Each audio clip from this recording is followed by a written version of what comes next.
Oh my gosh, you have a list there of just Froning and Friends with Daniel Joseph Bailey. Embarrassing stories. Old Dingleberry Bailey. Why do they call you that? Dan. That was a title that came up frequently. Everybody has their own little nickname. Because he just hangs around. I don't feel like a Dingleberry. The better one is Barnacle Barnacle Bailey. Bailey's This guy lives on a Barnacle. boat, and so I'm just like a barnacle. Oh, that's That's the whole boat solid. thing. Yeah, But did it leave as you left the boat behind? Barnacles never leave. No, barnacles are you can't kill them. You I can just have to all you scrape can them do off. is scrape them I off. I have a scar and from they a kind of barnacle. float coming around back. and Yeah. then grab onto something else. They keep coming back.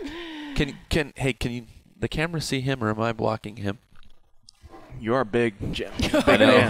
Maybe My Big swollenness. stature. good. Do you like not living on a boat now, or do you miss it? I miss it. I Yeah. miss it, and I'm really glad I'm not doing it anymore. How often did you live on that boat, though? Pretty often. Really? Over the course of 2.5 years, I traveled a lot, but How big was it? there was a lot of time on the boat. 42 foot? 46. With the swim deck. With the swim deck. Did you What's a ever? swim You took deck? it out one time, I think. Took it out one time. It was not seaworthy when I initially had it. I bought it.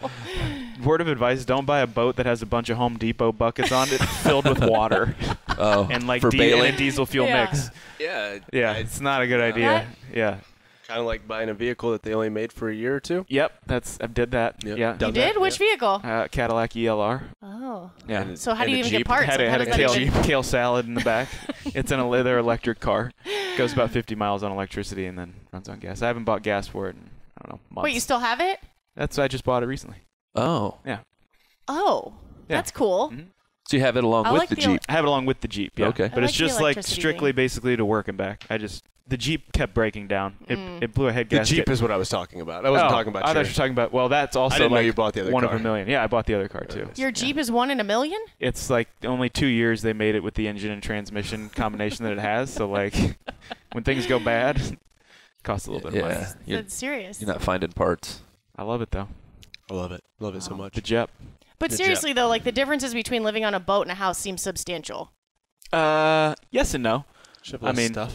Yeah, you whatever. When you bring something on the boat, something has to come off. There's no room, right? I kind of like that rule, though. But you yeah. could employ that in your house, I guess, if you wanted to. You can, but there's always room for just so much garbage you don't need in your house. You can find more space in a true. closet. There's not any space on the boat. Like there's just not. So, I mean, do you like? It was are the, you the greatest. sentimental? No, the greatest part of it was like I had my clothes down to literally 3 boxes. That's all I had. Wow. I had 3 boxes of clothes. I had the weights and like a small of course, set of dishes, and like that was all I had. That's all you needed. Yeah. You don't Did have, you like, actually work out on the boat? Yeah. how? How do you not drop a weight through the boat? Well, Well, it's you just bench squat front squats, and like I had a rower Couldn't on there, fail. can't fail, and like safety spotter arms. So Okay. if you fail, did fail. it falls on the spotter arm. So there's no like snatching. That would have been a There's great no- story that you just sunk your straight boat with with the weights. Yeah, do a jerk and just just right into the. Bang. So you really Marina. couldn't have friends and family out to the boat, though. There's not really any room. Yeah, there's plenty of room. Really? It's So a big I'm boat. not visualizing so as well. 46 feet long, about 12 to 14 feet wide. I had the back lower compartment was my bedroom with a queen size bed, had my own bathroom and shower. You stepped up into like a living room where there was a little L couch, which I replaced actually with a futon, and then another chair. And then it stepped down to the kitchen with there's like a little kitchen table and a little area where you like cooked and did your dishes and whatnot. Forward to that was what they call a V berth because the front of the boat's a V, right? So there's like a special cushion bed, and it was a V berth bedroom. That was really small. Just the ceiling's like really close to your face, but the hatch would pop open so you could get like fresh air in there. And that actually had its own bathroom too. Wow. So you sold it I sold it. Yep. to a CrossFitter? To a Russian. No, I had a broker sell it for me, and I thought it was going to take. I thought I'd still have it now. I Yeah. thought this is going to take at least a year and a half. Nobody's going to buy it, but because I got it seaworthy or whatever, it was a little more. Seaworthy. What was its name? When I first bought it, it was called Sin or Swim. Big Sin or letters Swim. across Oh, the that's back, funny. Sin or Swim, and then I renamed it the North Coast, which is Lake Erie because I'm from Ohio. Oh, geez. So Gotcha. renamed it the North Coast and put those letters on there. But yeah, Sin or swim. I had it funny. Does hauled it fit out. you? I had it hauled out at one point and like repainted the bottom, did a whole bunch of work to it, and then it sold in like 2 months when I had it up for sale. Do Yeah, you miss it? I do. Oh. Did you make any money on it, or did you break even, or what was the? I probably broke even on the like when I talk about what I put into it and Right. whatnot. I mean, very rare that you're probably going to make money on a boat Yeah. unless Yes, you seriously. buy something that's in like a storage that's dry docked somewhere that's just garbage, and you Right. totally fix it up. Right. But where I made my money was I lived on the water in San Diego for $600 a month. Wow. Yeah. Okay. That's pretty unheard where of. it comes in. That's really like if Yeah. you pay a live-aboard fee if you're there more than so many nights a month. Like if you're staying on it, you pay an extra like $225 a month Wow, who for thought probably of for like that? insurance purposes and some Yeah. other stuff. But even at that point, it's still under $1,000 a month for Which is insane for So you California. didn't pay the California. liveaboard fee? Some months I paid. They were really cool with me. They knew that I would Travel a travel lot. around a lot. They knew what I did and everything, and I just walk in and be like, "Hey, this month I'm going to be gone this, and this days," and they're like, "Okay, 600 or 625 or whatever it was." You pay by foot, however big your boat is. The bigger the Okay. boat is, the more you pay.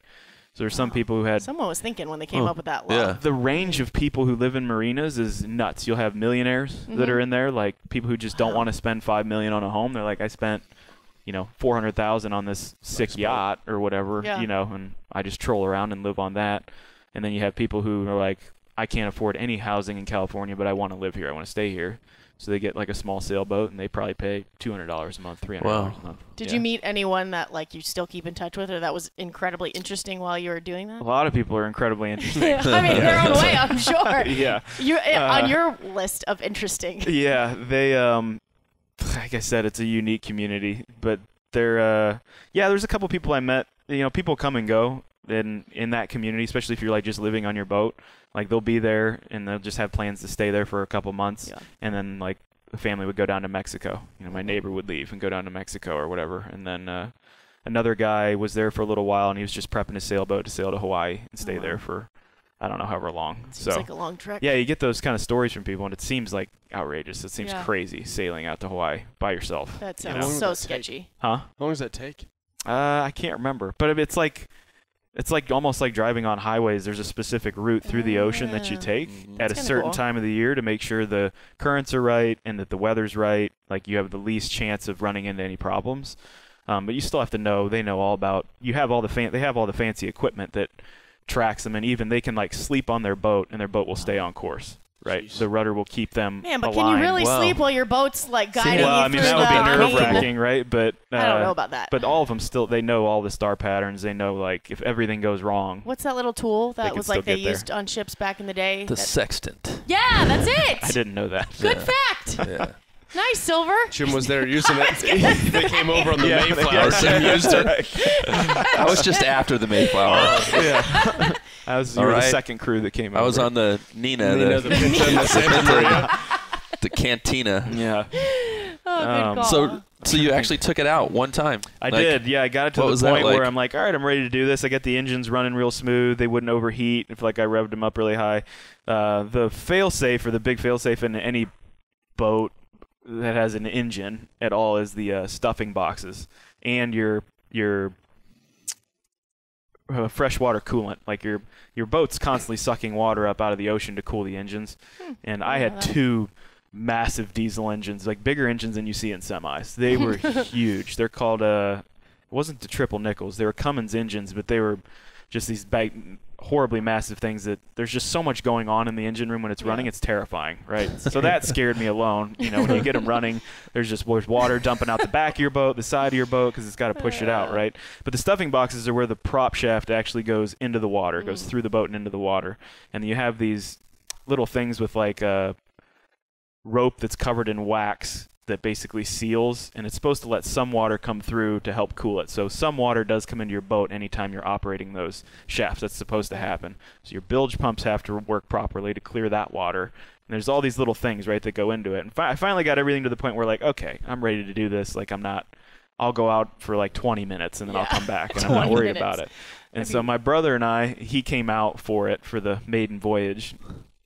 And we go out and we start getting out there, and I'm terrified. Like I am just. The worst part's actually getting in and out of the marina, because I'm backing out you stand up on that thing and you're driving Have a you ever bus driven that something doesn't that have big? brakes. right? There's no, Yeah. stop. There's no like. Forward is stop. Yeah, right. So I was lucky enough that because I had the twin engines, I could spin it.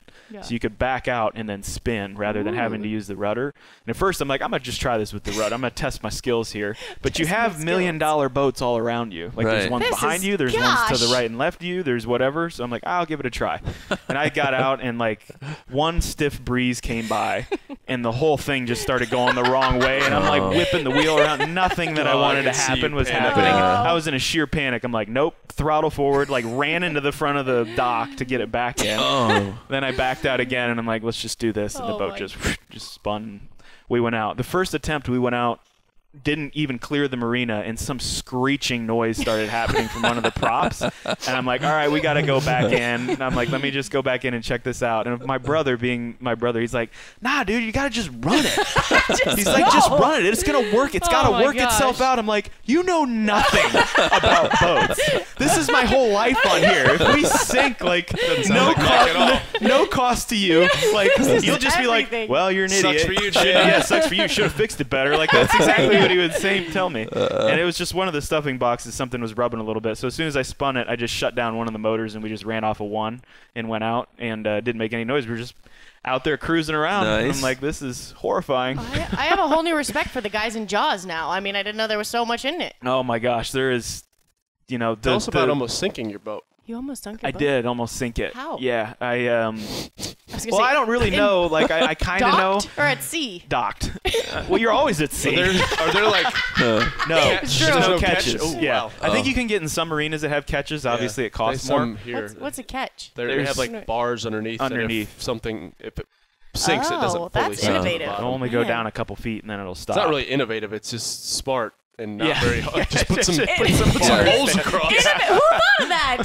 I mean, it's Because I it's don't know, but innovative. it's pretty smart. Yeah. So Silver, don't you think that's innovative? Or are you on their side? I have no opinion. I just thought that's it seems like a how it normal always thing. was. to do. Common Yeah, sense. it seems like it would be common sense. Yeah. every one of those little Whatever. marinas I've been Yeah. around has those underneath the boat. Right. They And you can lift the boat out of the water that way too, Well, right? no, No. you have to get an actual You have to lift. get it. You have to Lifting buy a the boat lift. out of the water, depending on the size of the boat, is a big ordeal. I You gotcha. got to take it to a yard and get all that done. Who knew? But the intake valves on the engine, you can obviously shut them and close them to stop water from coming in or out or whatever. And the ones that were on there, the boat I bought was a 1972 Uniflight aft cabin, is what it was called. So everything on there is a little Sounds outdated, good. right? I mean, Like yeah, 40-some okay. years cabin. old, right? And I'm down in there, and I was trying to figure out how to open one of the valves because I'd switch on the engines, and water wasn't coming out one of the engines. So I'm like, okay, it's not getting the water through. And it's this like whole, I don't know why people do things sometimes the way they do them, but it's this valve where basically like there's a triangle piece that screws into another piece. And like as soon as you start breaking that seal, then water can like pass around the triangle, right? Instead of just having like a handle, But there's image like in my mind you had right to now like is- you had to like loosen one thing, tighten another, and it was super bizarre. I looked, some old fisherman told me how to do it, right? Some guy who was helping me course. figure out the boat. And I go down there, I'm like, I can do this. I'm a very DIY guy. Like I like to try to DIY. tackle all these things that I really have no, No idea. qualification Yeah. of doing. Or Yeah. yeah, I'm gonna give it, the college try the first time around. on a boat that could sink. Yeah, it was a good idea when I started, and so I start like backing this one thing out, and I'm like, okay, there's about 2 turns there, good, nothing's going on here.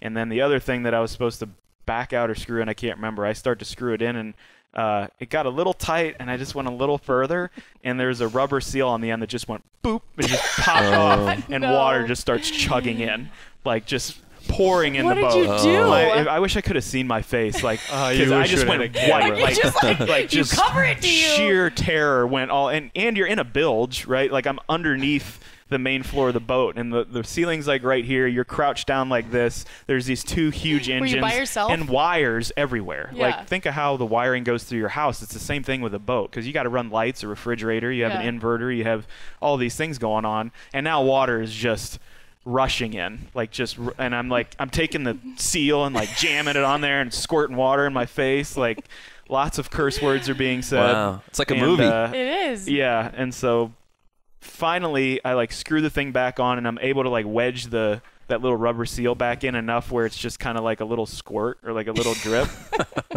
And I jump out of the out of the boat into my car. This is like 11 How at much night, water too. was in there I at picked that the point? worst time ever to do it. It's like late at night. And Was it filling with, like, how much water was in there? how much water? Not enough to sink it at the time, but it only takes a drip to sink a boat. Like, I mean, you- seen Titanic. You you- can only fill so many compartments. Right, yeah, Takes a drip exactly. to sink a boat. Right. It's genius the way it was set. I won't go into that. Okay. Anyway, the way the boat's set up. We'll finish the story first. But so I ran to Home Depot, and I'm like grabbing somebody by the shirt. I'm like, where is like your caulk? I'm like, show me where is like the liquid cement or something. Give me anything that can. They're like, whoa, buddy, aisle 7. And I'm like, you don't understand. Easy, pervert. We're on the clock. Yeah. Where's your caulk? The boat is going The down. boat is going down, and I need your caulk. He's like, Caulk "Guys, with an L. That's C-A-U-L-K. That's behind the Home Depot. Yes. And I get I'm like looking at this stuff, and it's all like, it's not quite for what's happening, right? Yeah. It's like, this is for this, which doesn't quite fulfill the requirements. This one kind of does. I just went on Take the 'em shelf, all. and I'm like, all of them just right into the cart, and ran back to the boat and just started packing it with everything I bought. Like everything, just all around it. And finally, I got it just down to like a drip every like 30 seconds. How'd you or sleep that something. night? Horribly. When I open. Life, And the life next vest morning, on. I called out this company that there is a special compound you can have, which I didn't know at the time. Now I know. Didn't have which stocked. is, it will basically go completely solid even underwater. Oh, wow. Like it'll just. That's but kinda it fun. completely like gums up anything, Yeah. right? And so I had to have divers go underneath to that valve Ooh. and gum Call that the up, divers and out. completely Yeah. cover it up so that They couldn't fix the valve. Like, no, not in the water, right? Oh, There's yeah, some people yeah, who yeah. will do it in the water. They will literally just That's so they'll pop cool. it, everything off, and water's just pouring in the boat. But they know exactly what they're doing and how to Yeah. do it, that they can fix it, or they're just running a gas bilge, just pulling the water out as they're going. Did you know this much about boats going in? Or I knew you... nothing. Okay. Absolutely you sound like nothing. you know a lot I from do now. these stories. Yeah, I know everything you need to know about a boat. I could go onto a boat tomorrow and be like, this is not worth the money that somebody's asking, or it is. Like, So it's not very. Well, Once you spend some time on them, you know. the what cool to thing look is you got for. your money back too. So you Yeah, I got did, the yeah. education. Got the education, got my money back. Wow. But, It's like 19 or 20 minutes of a podcast about boats, which is fantastic. Wisdom. Just learned. Haven't you seen the commercial for Flex Seal? The infomercial? Yep. You needed no, that. That won't work. No, It won't? That doesn't Oh, work. Seriously? No. I love that infomercial. You know what I'm Not talking on about? something It like cuts the that. thing, sticks I it. tried. he takes the boat, puts the screen Yeah. door on the bottom, and and then sprays it. drives his boat. Yeah. So it's not a real thing. That's not a real thing. Dang That's it. a lie. You need You tried this. specialty stuff. Okay. The Yeah. truth comes If you out. want to be 100%, I would not like cover. Like, let's say for some reason you had a hole in the side of the boat, something happened and a hole sprung loose, and Cannon. you covered that up. I wouldn't go to bed on the boat that night with that over. Right, Not right. a chance. No. Most of the time, surprisingly, people sink their boats by their own undoing. On like a Literally. at an By their own undoing. RV or whatever. Yeah, they you just screw a hose into your freshwater system and turn the hose on, and it just pressurizes the whole boat. And then there's like obviously all the valves are the stop for that. But people will forget when they leave their boat to turn the water off, and so but they don't think anything's going to happen. But they'll leave their boat for all day, and a pipe will burst, and they'll just sink their boat just from fresh water. Just come sounds in. I saw miserable. two boats get sunk from that while I was there. I came back and was walking by, and I'm like looking at the back end of a boat, and I'm like, it looks a little low. And I'm like working, and I turn around and look, and the corner's just like whomp. I'm like, oh god! And you can see the trucks pouring in and Oh, people that's so running sad. down. And, yeah, big old disaster. So can we backpedal to the early days? I'm just curious. It's nothing The bad. glory days. I just I want to saw her know. out there talking to Hillary. I was like, oh, great. Oh, I ran Yeah, out there and I was like, 2012, so what do I talk to? Anyway, she has some 13-ish. good stories. But first, I want to hear Let them fly. you guys, each of you independently, your perspective of what was it like living with Dan? What was it like living with Rich? I want to see which stories match up and which don't. Proceed. I mean, Dan moved in. We didn't really know each. I mean, We didn't. we talked a little bit. We became real good friends, best friends. Yeah. Best friends. It Best friends. became a thing like, oh, you're coming down here, like, I'm not sure where to live. Don't worry about it. Just We stay. got a You place. can stay with We us got a for place. the first month. Yeah. 2.5 years later. Later. year and a half later. I mean, we had fun. Yeah. There's obviously some stories when you live with somebody you can't. I mean, The way you describe the cabinets used to make me laugh oh yeah. hysterically. In the mornings, Dan would get up and just slam cabinets, just like, "Hey guys, wake up!" Like stand back and just chuck it. Not true. Yeah, a wiffle ball bat just. grab the bottom pan out of all of the cabinets and just like. That's break true. everything. There was a couple times, especially within the first month and a half. The, I'm like, the bad thing was people. our kitchen was right on the wall of our master bedroom. Yeah. And so of course Any you hear noise I everything. made went right in there. Every But time. just the pots and everything, we was a wash mess. them. It was stacked like a bad Jenga. Tetris, like Jenga. Jenga. So I'd be in there, I'm like, damn, No, I you're need the- that pot right there, and I'd slowly start working it out, and then just boom, everything Speaking onto of the cooking, floor. tell everybody about your 8-hour Slow cook a bacon recipe. Yeah. Oh, that. I slow cooked some bacon at 350 degrees for 8 hours in his Oh. house. I got. I think I woke up at like, I don't know, I had to go in early to didn't tech even like a look 6 a.m. thing. And I woke up, I'm like, I'm going to get some breakfast, put the bacon in there, put it on 350, made my eggs, ate, walked right out the door. And Hillary called him and just started lighting him up. just for almost railing me. burning Like, down the house. She's like, "What did you?" I was like, "I didn't do it, but I know exactly who did." Did smoke like billow out of there, or was I it don't just even burnt know. to a Maybe it crisp? was Nobody maybe I was there cooked when- it really when that slow. happened. Don't know. I'm really lucky that nothing happened there. This is in the old house, right? Yeah, not old here. house, Yeah. Yeah. Then Dan became a master woodsman, not wood. It wouldn't be a woodsman. Woodworker. That was more Woodworker. of Jordan Gravat's as much as his fault as it so was that mine. we put a Glade plug in. He needed the plug for like a camera. Yeah, and so we put it in, and somehow it got knocked over. Spilled this oil. Spilled the oil on the table. And I'm and- like, DIY, I can fix this. And So what'd you do? I went and got some like I tried to match the right stain for the top of Ooh, the. you got- we It were wasn't getting even fancy. stained though; it was like painted. it was a. And so I tried a couple Yeah. different things, like some little blotches. I'm like, that one looks right, and I did it, and I'm like, looks well, that terrible. looks terrible. Yeah.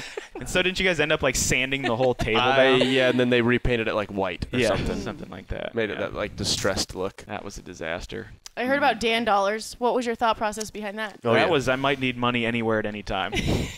Dan Dollars. They'd find So- You'd find a crumpled up dollar bill. like not even like folded, not like whatever. It's just like smashed up.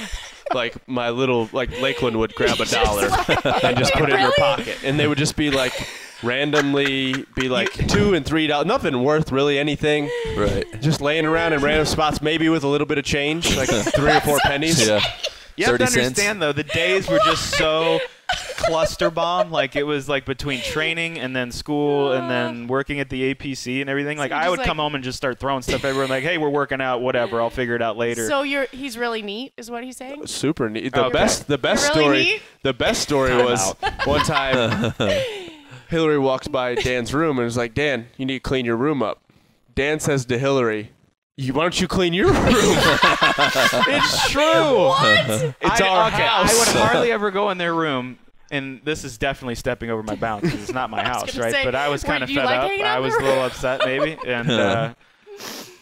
And she's like, yeah, I could just go in there and grab whatever. This basket's got something in it. And I'd walk in there. There's like bras on the ceiling fan, and there's just stuff strewn everywhere. And I'm like, oh, okay, time out. Your room. She cleaned your room. That didn't go over well. That didn't go over well. Nah, that didn't make her real happy. And Hillary is not the easiest to live with at times, so Well, in her defense, Rich and I were running a frat house out of that Yeah. place at one point. For your guys' first year of marriage, Yeah. there were so many people coming in and out of that house. Sometimes I got pissed. Like Yeah. I'd be trying to like type up a paper or something, and somebody would come in and they just start eating my food and your food and everything else. Like I'm like, CrossFitters "Get or outta like you here." were running like Darren. Yeah, Oh. Darren. There was a handful of other people that I Worked I haven't out with seen us, a lot, yeah. but worked out with us was on a James regular with you guys basis. then at that point? No. James and I we missed each other. So you were working on your master's at Tech? Yeah. Okay. While it was going What's on. your master's in? Fitness and wellness or strength and I can't remember what it nice. says on the So- something diploma. like Yeah. that. Eh. Yeah. Something real useful. Yeah. Yeah. It came in handy. I just got laid off from all the jobs. Aw. So tell us what you're doing with the barn now. I keep seeing these videos of you ripping Yeah. apart this thing. I'm not quite sure what's going on, but It's there's a an lot of videos of you ripping this thing old, up. old Wooden ship. wooden ship. No, it's an old barn called Diversity.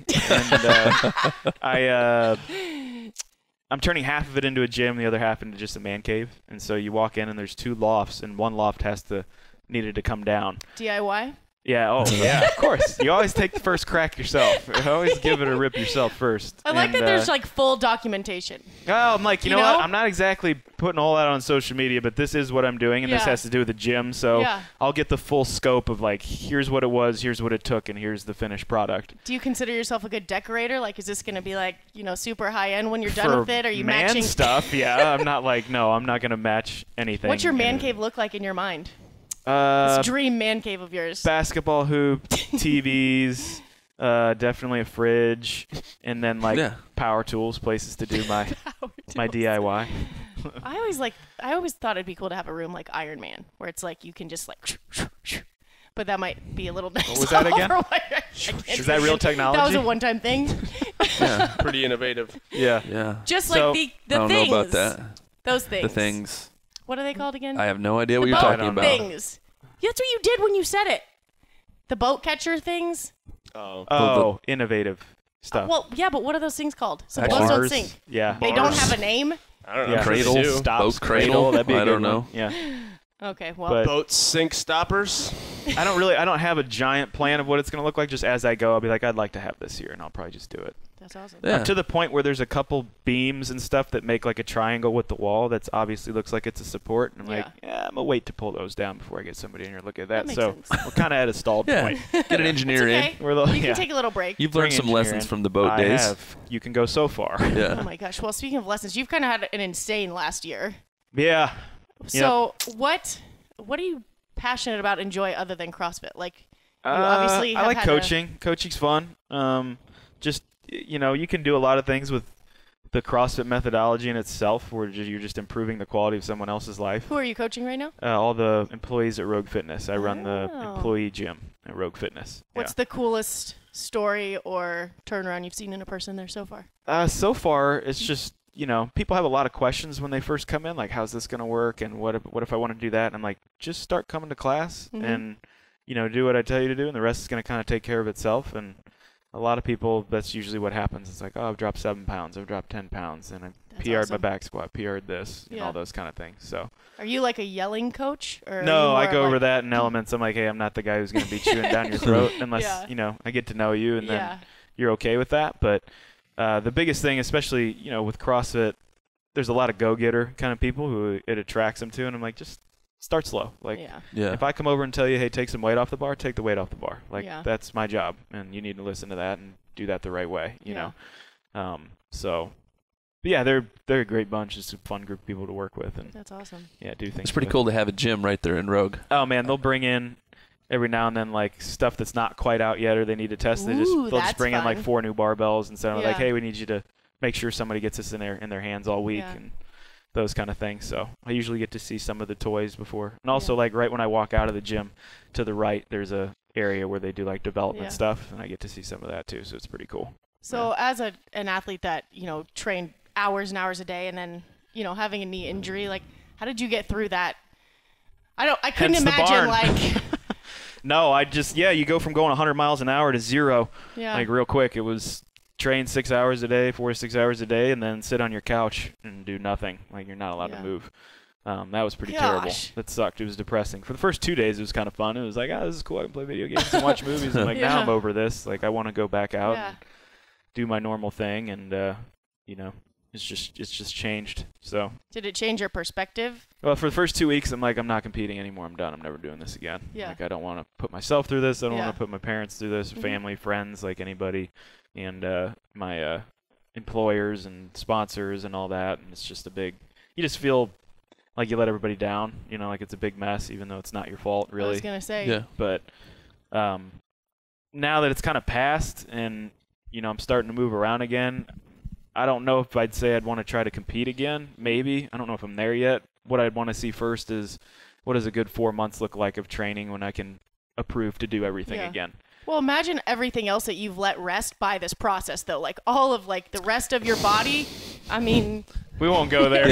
Why? It's time to get into the surgeries he needs. I've got 2 more surgeries that are scheduled for 2018. Yeah. Look, okay, so full disclosure, like at the start of 2018 in January, I went and got a bunch of things checked out, and they're like, hey, this is wrong, this is wrong, this is wrong. Like, should probably get these things. CrossFit is good for you. CrossFit is fantastic. CrossFit games training is not its own healthy animal whatsoever. So at first it was like, okay, I'm probably just going to take the year off. I'll get this tidied up, and then we'll come back in 2019. And I'm like, I'll see how I feel through the Open. I'll just do the Open, and then we'll go from there. And then the knee happened in the Open. That was not expected. And that was it's an 8 to 12 month recovery. Gosh. So, it's so long. That obviously changed everything. It's like, well, I'm going to get everything taken care of now. So would you consider this like one of the greatest adversities you've faced, or is this something that you look as physical? Like, I mean, is this... Yes and no, and for all the reasons that you might not think. Like, yes, it's just because it took away the thing that I love the most. Right.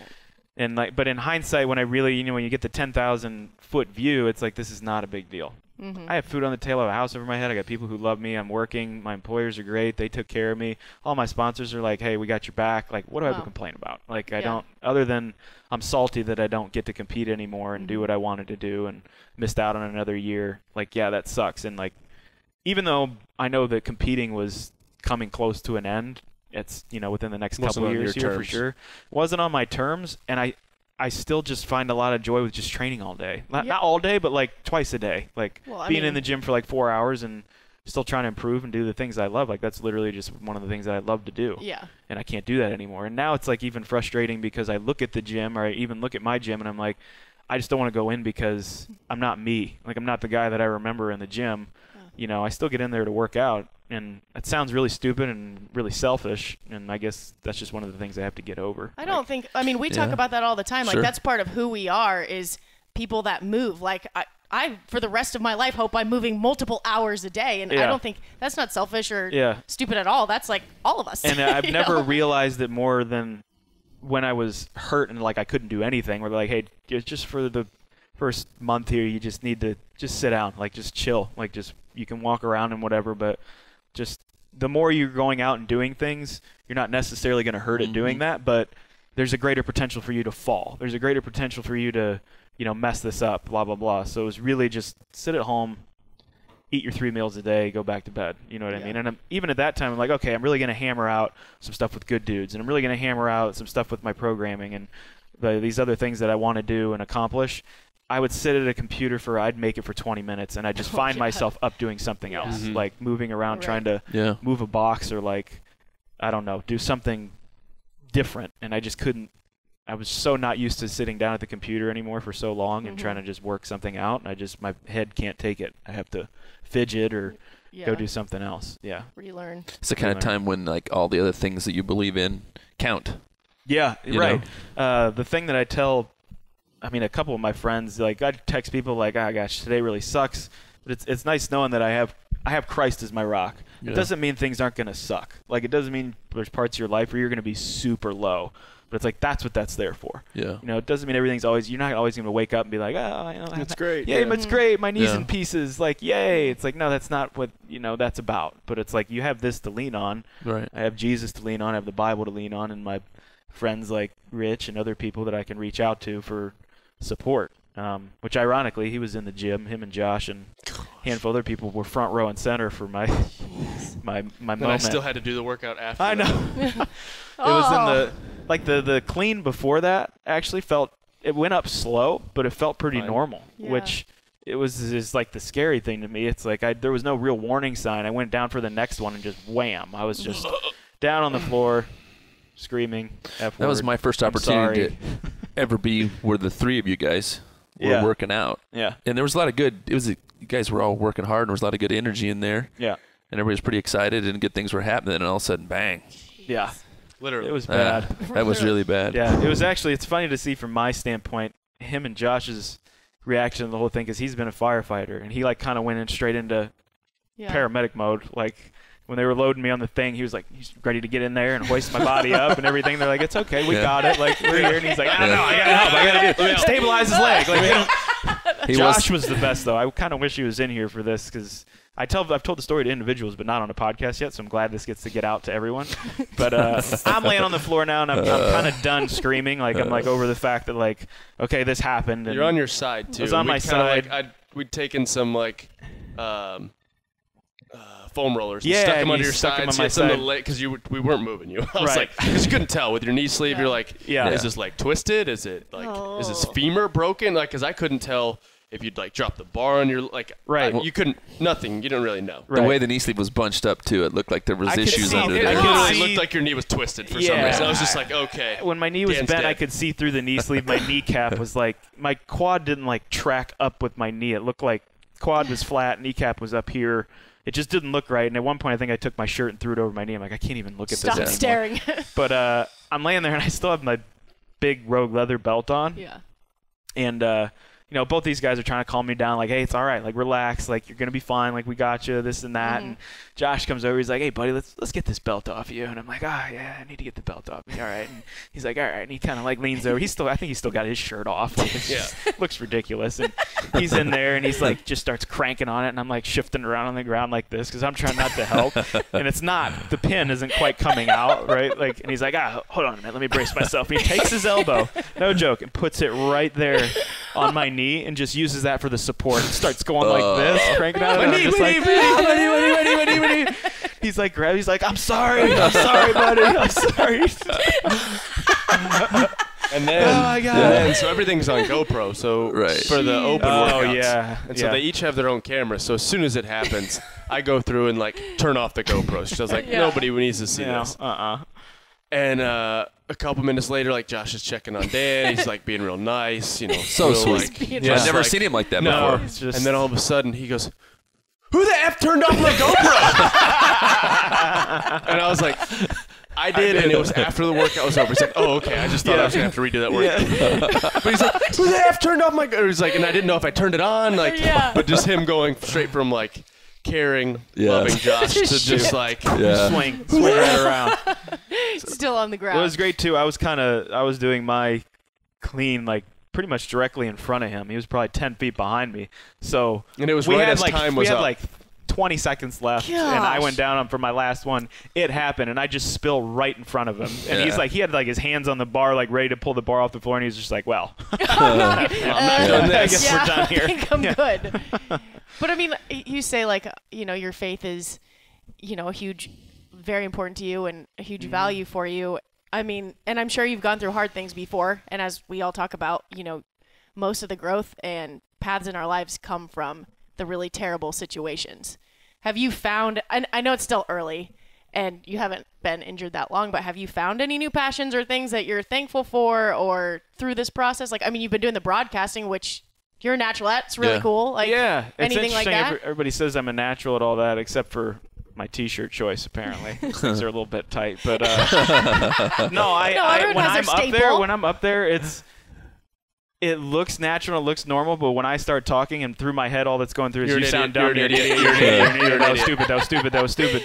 And like, what people don't understand, like I respect Sean and Tommy and Pat and Rory and all those guys so much more now, because while they're going, like, you have a run a show in front of you. Mm-hmm.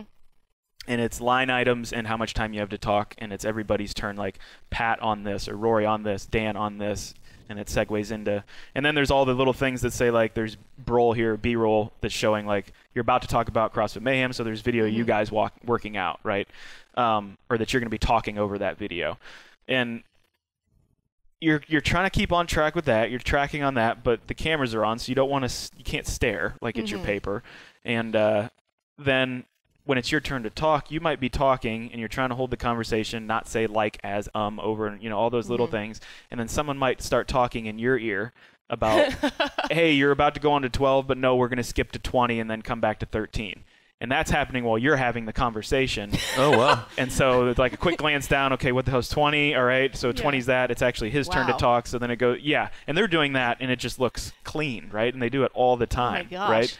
And I just feel like a nervous wreck most of the time. I'm up there trying to talk. Do you ever feel like your facial expression like twinge the first couple times doing it? They're like, shift to 20, and you're like, that's okay. That's the thing too. Like when somebody starts talking in your ear, like you can't break your conversation. Like they can't stop talking, and it's even more intense at the games because it's not just somebody upstairs, but like the truck is talking, and there's so many more moving things. Yeah. And so sometimes something bad happens, and somebody will come in, they might push the wrong button. They're like, "Where's my effing graphic?" And you're like, "Oh, and they're doing thrusters." And it's just. Did you get any instruction on how to do this, or they just throw you right in? Yeah, they just throw me right in, and I just try to watch them. I try to do what they do and do it how they do it. Yeah. You know what I mean? God bless Tommy and Sean and some of those guys, because I'll have like a 30 or 45 second slot, and I'll burn up what I say in 15 seconds, right? Because I just blah, blah, blah, you just naturally you talk fast and try to get it all out, and then without skipping a beat, they'll pick up right where you left off, fill your space, and then transition into the next segment. Yeah, they're crazy. And you would never know any of that's going on behind the scenes. I don't know. Just by watching. Regionals weekend,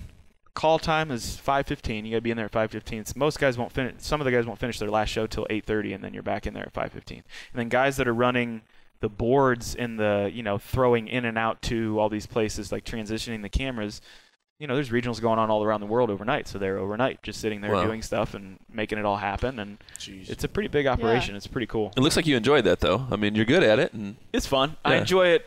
I don't know if I'd enjoy it as much if I wasn't with guys that I really enjoy being around. Right. Like I really enjoy being around Pat and Rory and Sean, Sam, and Annie Sakamoto is going to be doing it with me at the games again. And they're fun people just in general. So is there anything else that you think is interesting about broadcasting that maybe the public doesn't know, or that?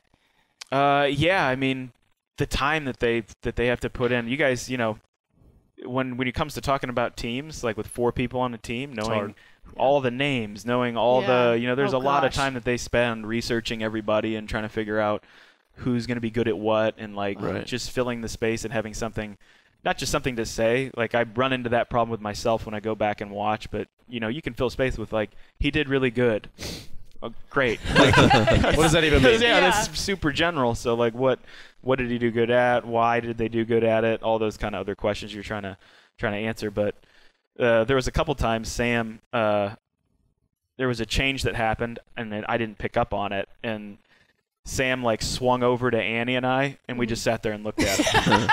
Just sat there, didn't say a word. And he's like, "And what do you guys think about it?" And I didn't see it on the sheet. Like, I'm not supposed to talk now. The sheet's telling me not to talk, so I'm not going to talk. And he just goes, "Okay." And I went back onto the camera, and I'm like, beads of sweater running down my face. There's no take back, right? Like, it's just. It's was all that live. like your biggest blooper so far, you would say, or no?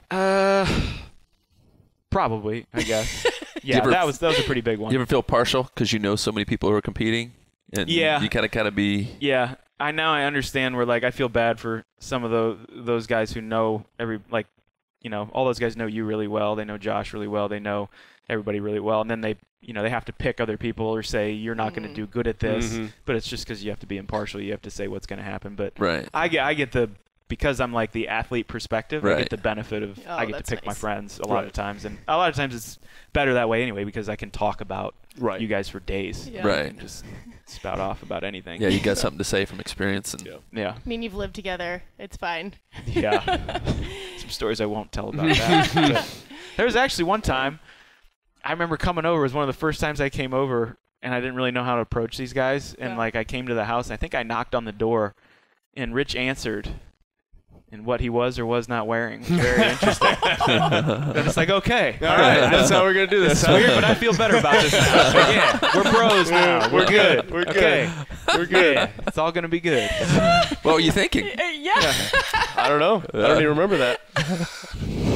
Made an impact, apparently. Yeah, Did good or bad? That's only for you to know. For you to know. Oh, that's awesome.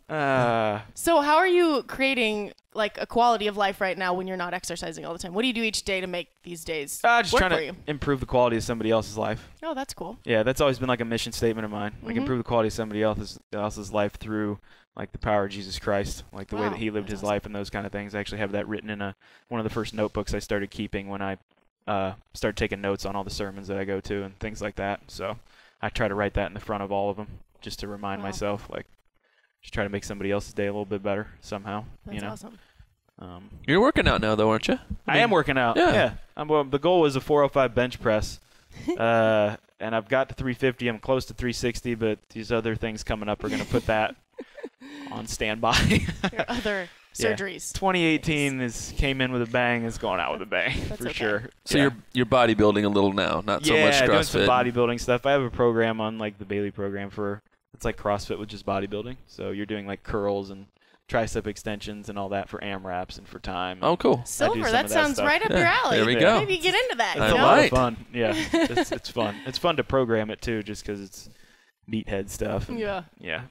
You can be a little stupid with it. That sounds fun. Yeah. So obviously, coming from going through tons and tons of pressure-filled situations as an athlete, do you feel different pressures now, like in like the business side of your life? Like we just talked about broadcasting and working as a coach. Does pressure still come up for you? Are you handling it the same, differently? It's not the thing that's missing, or the thing that it's not so much the pressure, but the thing that's missing is like that adrenaline rush from being out there. Because like that, it's the pressure, but it's the right kind of pressure. It's that pressure that like demands more of you. You know what I mean? And I don't have that right now. Right? I kind of have it, but not. I'm finding some other things to do. I'm really just trying to get other things sorted out in my life. Like I lived on a boat for 2 and I bounced around the United States a lot, and now I'm in one place. It's like, okay, let's get things settled here and get things taken care of. But I definitely miss some of that feeling. Like you miss the walk out onto the floor, or like I don't get as excited for the workout announcements and all that kind of thing. So I was literally thinking about that the other day. Like we were going to regionals, and we always like in this table, like we talk about pressure and dealing with things, and like really digging into like how you physically feel, like that uneasiness, where it shows up. Like, man, that is the best feeling ever. And truly, how do you create that in your life if you're not walking out on the competition floor? I'm hungry for that. Like I never want that to go away. So how do we find ways to create that later in life? Because it might not be in that situation. So what next? I don't know if you have an answer, but like that's something I wonder right now too. Like, man, you need that. Like that makes you feel so alive. That's been the problem with. I mean, it's just especially to your leg, an injury to your leg like that. Like, when in the off season when I wasn't training and I wanted, that kind of rush, or when I wasn't training as much, like in San Diego, I could go surf. That would give me that rush. You know what I mean? I'd find a big surf day that was maybe a little out of my range, and I'd paddle out, and you get it from that because you're in you're in an uncomfortable situation that you get to test yourself a little bit. Like, how am I going to handle this?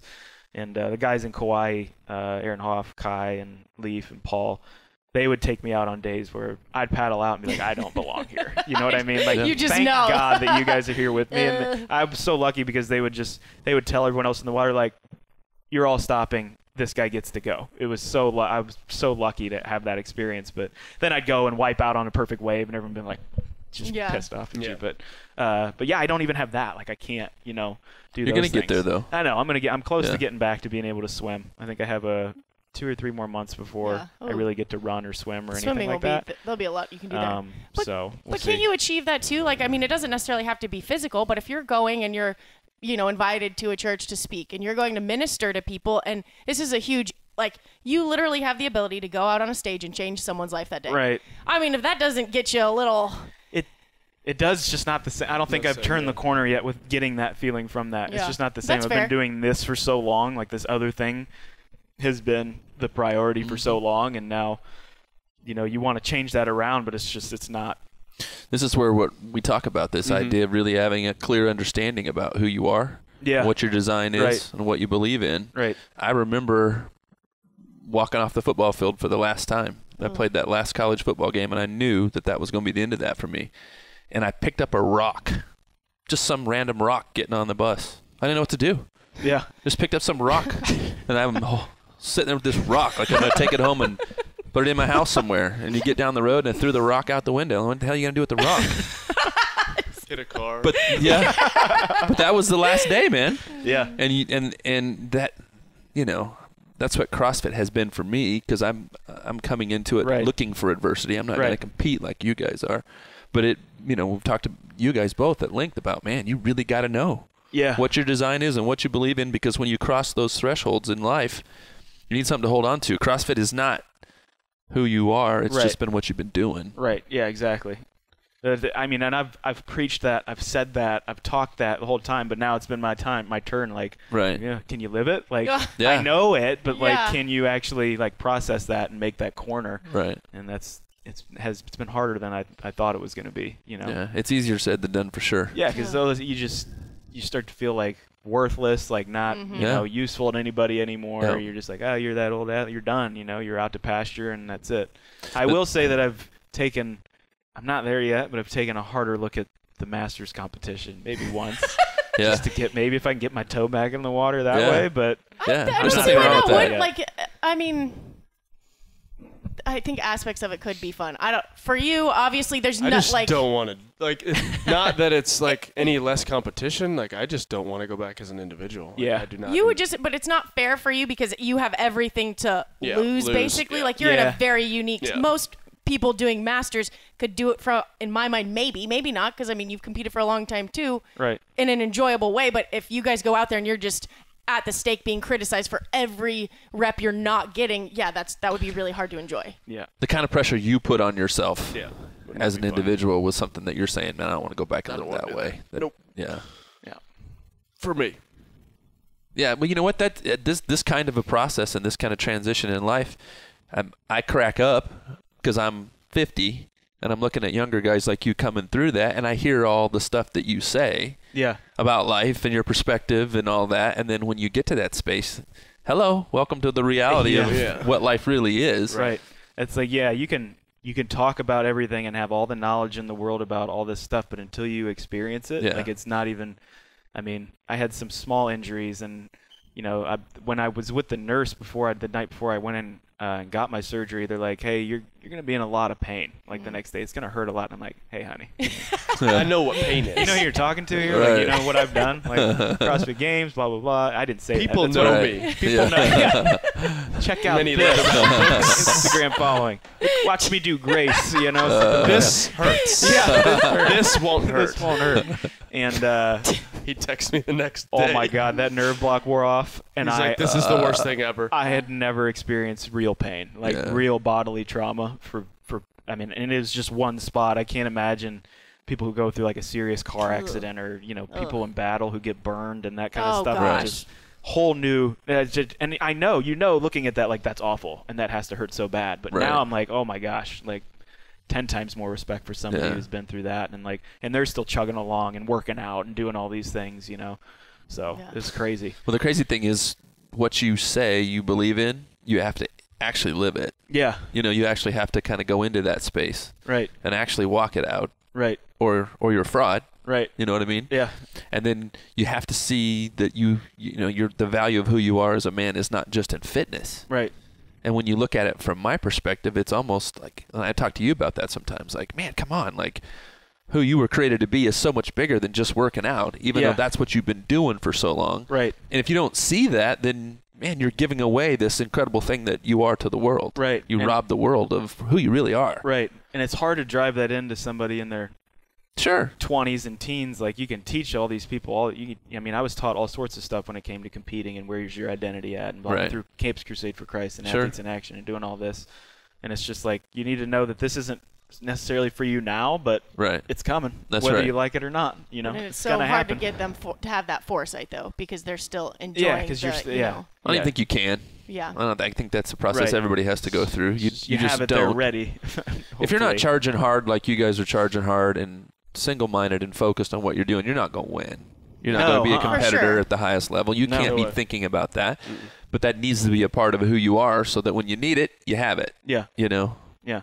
But Silver, what's your advice to people? I mean, you observe all the time and over again, like, this situation exists. Like, you're not the first person who's been injured and transitioning and it being hard and depressing and, you know, finding yourself. Like, what's your advice to people that are going through that? Because it happens over and over again, and keep winding up with a bunch of depressed people, you know? And it's like, there has to be some shifts or some ways and to get through that quicker without that. I think that's where this idea of really defining yourself and having that in language, like really having a very clear understanding of what your design is. And you know, for me, it's living by a code. I woke up in that dark hour, and it wasn't getting hurt, but it was my wife leaving.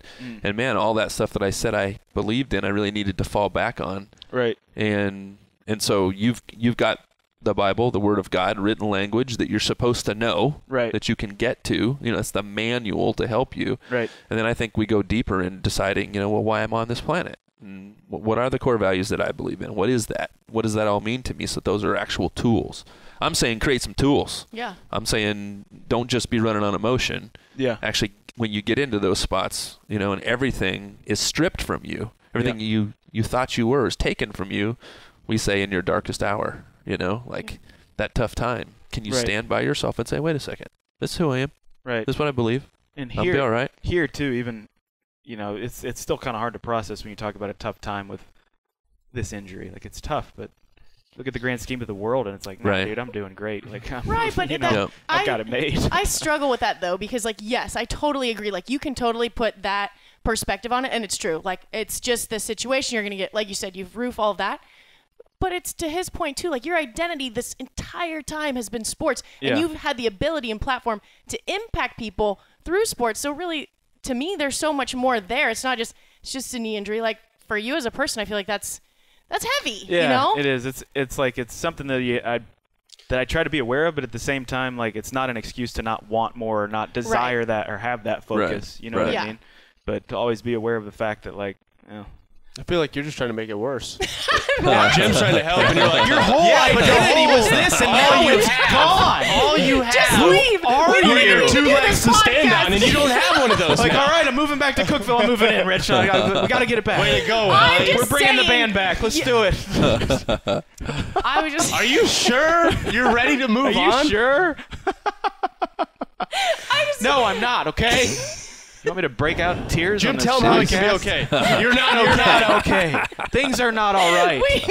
I think you need some serious Here's help. a beer. Yeah. Anyway, so I'm not gonna go there again. It's fine. It's totally fine. I was just saying how We're much fine. We're fine. We're fine. No, It's you know all what? fine. The amazing thing is, and the real deal is, the truth is that you have so much that's valuable. And, and it's not even over, and you're still going to compete if you want to compete, and you can. If you want to overcome that, do it. You will. Yeah. That will happen. I definitely, I mean, you always look back on the most fond stuff, right? Like, I totally miss what he and I got to do for, like, a year and a half that I was here. It was literally, like, just wake up and train. Yeah. Like, that was pretty much it. It's like a bro camp. And I was always, I mean, at first, like, curious or, like, I wouldn't say worried, but, like, oh, man, you know, Rich is really not really worried about this school stuff anymore. Like, should I be? I'm like, do I need to like, am I like not focused you just burned enough? your books? You know, am I not? Well, pretty much, yeah. After you won in 2012, things kind of changed a little bit, took a different path. But I don't know if I regret or I'm glad that, like, I always had that other thing kind of going on, you know? Right. Not regret. I wouldn't say I'm at all disappointed of anything. But I feel like we would just wake up and train as hard as we could all week until somebody got hurt or got sick. That was like the slow down point. It was like, okay, I have to tap out. Like, I'm throwing up and I'm sick and I don't feel good, so I quit. Just run our bodies into the ground. Yeah. You don't want to be that dude who's always talking about the glory days, you know? Oh, yeah. Like, especially when you're as young as you guys are. Yeah. And that's part of, you know, what I'm doing here in their lives is to say, hey, like, get your head up and aim for what's out there, because you want to. You got maybe 90 years on this planet, and you want them to all be as meaningful as those early periods. And it doesn't mean it can't be. Right. You just have to keep creating. You know, keep aiming and looking ahead and figuring out what's next for your life. And yeah. I mean, I think some of that is okay. I think some of the I'm sad it's over, or I feel bad that it's gone, or I feel, because it just means you care. Those like, are good you cared days. about There's what nothing wrong with happened, and you cared about what you did. I still look back on, like, high school baseball. You're like, man, absolutely. Wish I could go back to some of those days. But yeah. I mean, we played wiffle ball yesterday. Yeah, we played wiffle ball yesterday. That wiffle ball game. Oh my gosh. We all looked really good running around. Maybe should have some designated runners. You know. Yeah. Like, Everyone. Who? I don't know. There was a couple of like 12-year-olds out there who definitely not me. Somebody who was it running for Josh? That's really what I was talking about, but that's fine. Kurt Gibson. Kurt Gibson. Oh my gosh. I believe we went on like an 8-game run there for a Who while. won? Yeah, you did. We won a lot of them. Who was on your team? Our team wasn't Not very me or good. Josh. Me, Hewitt. So the good dudes were George. separated. Yeah, we were all on different teams. Were you and Josh I was on on the same Josh's team? Yeah. Yeah, me, Hewitt, George, Adam, my cousin Adam, and JJ. It was a pretty stacked team, though. That is a pretty stacked team. Yeah. Pretty good. So looking back, not on this year, at the end of this year, so December now, Is there anything that you're hoping to create or achieve this year? Boy, that's a good question. I don't know. I don't know if I've gotten that far. You just got to get through this I just know first. that like I got to get through these other 2 surgeries, or at least one other surgery, and kind of see where I come out on the other side with that. But no, I'd like to keep doing this stuff. Like I'd like to keep coming down here, hanging out. We do a couple different things with the Good Dude stuff, and that's always good. So I've got enough on my plate right now to the point where I don't want to add any more computer time and any more, anything like that. So maybe come back for wiffle ball redemption. Yeah, when you can football, run. I need to come back when I can run. And then flag football. When there's not there was another great time. When there's not 900,000 4-year-olds running around outside. It was mass chaos. I've never seen you look more tired in my life than when you woke up this morning. Wow. We had 8 little girls stay at our house. I think it was 9. Whatever. Josh and I are staying in the same room, and I woke up. There's just 2 giant earplugs out his ears and a T-shirt wrapped around his face. He's just laying there sleeping. I'm like, that is a great idea. Trice idea. in the bedroom though, but Trice woke up multiple times, and then Hillary brought one of our niece in there because she wouldn't sleep down there with Hillary. So yeah, I had Emma and Trice taking turns crying all night. It was so awesome. Cool. So awesome. And there's a lot more of those parties ahead for you because she's only 4. Yeah, that's. I can't wait. Like, it only gets louder too. Wait till they're 9. Yeah. It only gets louder. Yeah. Thanks, Jim. Yeah. Playing Ellie right there. Yeah. No worries. Yeah. What? Oh, we did have a couple of eligible females email in and say, "Hey, are you ever getting married?" Oh yeah. I don't know. I mean, I'm not doing a real good job of it right now. No, just not going to add that I'm into this not year. going to put that on the plate. He said he didn't want any more computer time. Yeah, I'm a glutton. Exactly. Like I'm a glutton for these long-term attempts or long-distance attempts. And okay. I always think it's going to be a good idea. I can do this, and then you get partway through, and you're like, this is not a good idea. This is not working out for anyone right now. Yeah, you'll get there when you get there. Yeah, that's fair. I'm putting my best foot forward right now. That's good. Doing about as good as I can. Okay. We'll see. That's a good answer. Yeah. I agree. We'll end with that, and Dan Bailey's number is. You can find him at. Cool. Anything else you want to say, Dan? I don't know. Anything else you want to say, Rich? No. Get it off your chest. Come on. I'm good. Anything you're harboring from 2012 still? Harboring. Nah, you know it all. I do. Yeah, that's right. Well, all right. thanks. That's it. Thank you guys for having me on. Some stuff. You don't usually. You have your little, Yeah, leave us some. Froning and Friends. Froning and Friends. Reviews. Reviews on CrossFit Mayhem iTunes. T-shirts. T-shirts. CrossFitMayhem.com. Peace.